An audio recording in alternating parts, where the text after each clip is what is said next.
In the eastern Indian state of Jharkhand, among rugged hills and thick forests, sits Jamtara district. For decades, these villages were largely cut off. But in the early 2010s, mobile phone towers began piercing the skyline. Cheap smartphones followed, connecting deeply impoverished communities to the global digital grid almost overnight.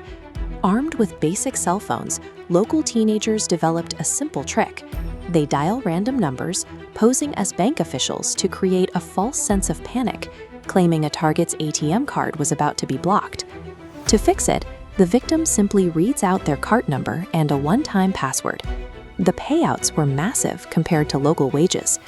As digital banking expanded rapidly across India, cyber fraud replaced agriculture as the primary industry for an entire marginalized generation. That local grift has mutated into a decentralized, multi-million-dollar global enterprise. These syndicates operate with corporate logistics. A single aggregator in Guwahati was recently caught with over 10,000 illegally purchased SIM cards used to mask untraceable phone networks. The psychological tactics have scaled alongside the logistics. Operators now execute digital arrests, impersonating federal agents from agencies like the FBI. They convince targets their identities are tied to money laundering, threatening immediate detention to force compliance. While the victim is held hostage on the phone, accomplices drain their accounts. Instantly, the stolen funds are fractured, routed quickly across borders, and converted into cryptocurrency wallets to bypass traditional banking freezes. This faceless industrial engine now targets citizens worldwide, using global anonymity to mask millions in illicit transfers. To dismantle these networks, the Ministry of Home Affairs established the Indian Cybercrime Coordination Center, or I4C. This agency acts as the central nervous system for a nationwide counterattack. Effective enforcement required a pivot. For decades, local police relied on paper records and reactive investigations, tools that are useless against an enemy disappearing into the cloud the moment a call ends. The strategy relies on upskilling the humans on the ground. Through a learning platform called SciTrain, hundreds of thousands of local officers, from major cities to remote districts, are trained in digital forensics and cyber investigation.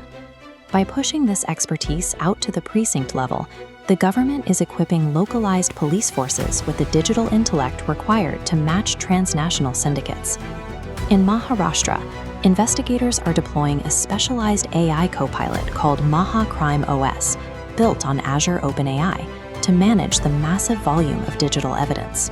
Raw, multi-language complaints flow into a central AI node, which extracts phone numbers and banking details, organizing them into financial pathways. This data feeds into Pratibimb, consolidating disparate points into clusters to reveal the exact real-time coordinates of cybercrime infrastructure. Local jurisdictions can now visualize invisible networks. If a cluster of fraudulent SIM cards activates in a specific region, officers see it happen live on their screens. These data tools strip away the syndicate's primary defense.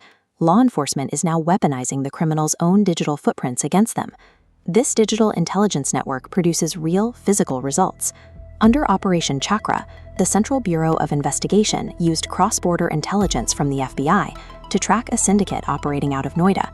Using precise digital leads, teams executed a strike on a commercial office space masking a high-volume illegal call center. Investigators caught 6 operators in the middle of live calls. They were impersonating U.S. federal agencies to intimidate victims, while detailed digital ledgers sat open on their desks.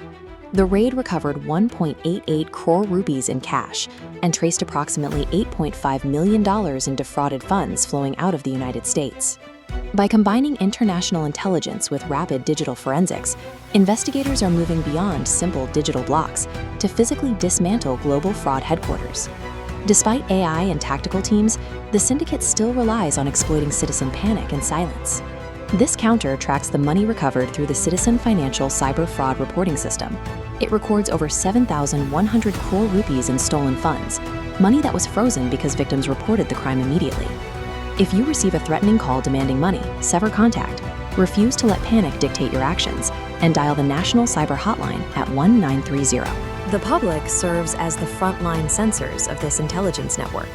When citizens report instead of retreating into